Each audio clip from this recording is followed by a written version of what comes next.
कुएं से पानी निकालते समय अचानक लड़की ने देखा कि उसके घर से धुआं निकल रहा है, जिसमें उसकी छोटी सी बहन सो रही थी। इसलिए वह जल्दी से दौड़कर अपनी बहन को बाहर निकाल लेती है।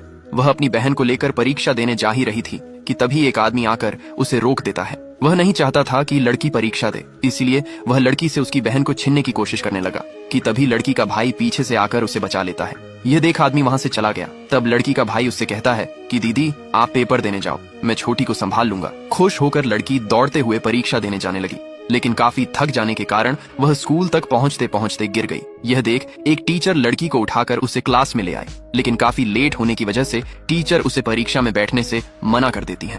तब लड़की अपनी टीचर के पैरों में गिरकर उनसे विनती करने लगी कि प्लीज उसे यह आखिरी पेपर देने दें। लड़की की मासूमियत देख टीचर ने उसे परीक्षा देने की इजाजत दे दी। कुछ दिनों बाद जब रिजल्ट निकला तो स्कूल के टीचर भागते हुए उसके घर आए और उसे बताया कि तुमने पूरे स्टेट में टॉप किया है। ये सुन लड़की और उसकी माँ काफी खुश हो गई।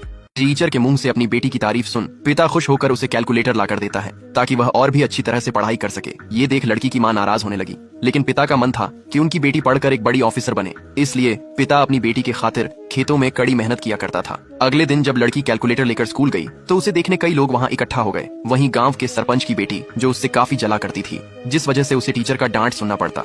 लड़की अपने पिता के सपनों को पूरा करने के लिए दिन रात कड़ी मेहनत करके पढ़ाई करती रही। एक दिन अचानक हांफते हुए यह आदमी आकर उसकी माँ को बताता है कि खेतों में काम करते समय आपके पति की तबीयत खराब हो गई है।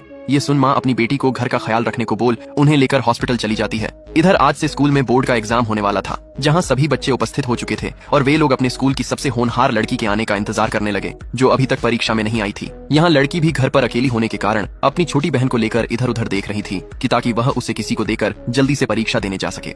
घर की गरीबी और माँ बाप के आर्थिक स्थिति को देखते हुए यह लड़का कम उम्र में ही अपने दोस्त के साथ शहर कमाने चला गया, जहाँ कई दिनों तक भटकने के बाद लड़के को एक बड़े होटल में सफाई करने का काम मिला, जिसे लड़का बड़ी ईमानदारी और लगन से करने लगा।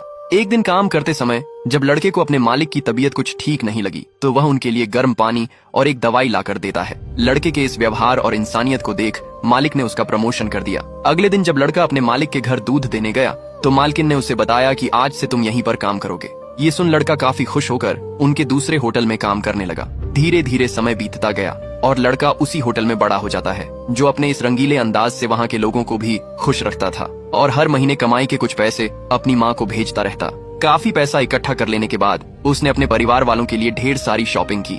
फिर अपनी माँ से मिलने गाँव आया, जिसके आने से सालों बाद घर में खुशियाँ आ गईं। ये लड़का अपनी माँ से नाराज होकर शहर कमाने चला जाता है, क्योंकि लड़का अपनी गांव की एक लड़की से प्यार करता था, जिसे उसने निशानी के तौर पर अपनी सोने की अंगूठी दे दी थी। जब यह बात लड़के की मां को पता चली तो वह लड़की पर चोरी का इल्जाम लगाकर उसके परिवार वालों से झगड़ा करने लगी।